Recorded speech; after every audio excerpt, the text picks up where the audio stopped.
Le Point Bourse vous est présenté par Bourse Direct.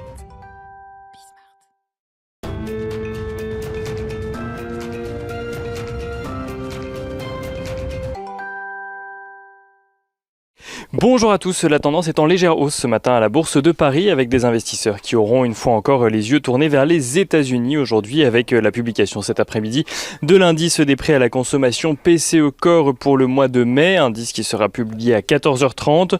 En attendant, les investisseurs ont pu prendre connaissance d'une batterie de statistiques hier aux États-Unis mais encore ce matin en France.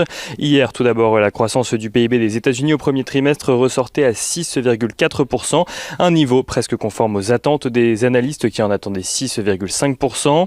Et ce matin, les investisseurs ont pu prendre connaissance des prix à la consommation en France qui font ressortir une inflation qui progresse à 1,4% au mois de mai sur un an contre 1,2% au mois d'avril. Sur un mois, l'inflation augmente de 0,3%. La consommation des ménages chute de son côté de 8,3% au mois d'avril sur un mois après une contraction beaucoup plus restreinte au mois de mars de 0,3%. Une baisse qui s'explique essentiellement par le recul des achats de biens fabriqués avec notamment les mesures de restriction au mois d'avril en France. Le PIB de l'Hexagone, enfin, s'est contracté en 2020, mais moins que prévu. Il recule de 8% contre 8,2% dans l'estimation antérieure. Un recul lié à la crise Covid-19 et aux différentes mesures de restriction sur le territoire. Du côté des valeurs, les plus fortes hausses sont signées ce matin sur le CAC 40. Airbus, tout d'abord, qui bénéficie encore des annonces faites hier en ce qui concerne son rythme revu à la hausse de production.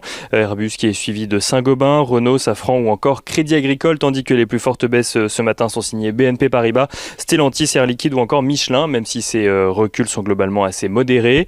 Et on note encore que Google serait proche d'un accord avec l'autorité de la concurrence afin de mettre fin à des accusations d'abus de position dominante sur le marché français de la publicité en ligne.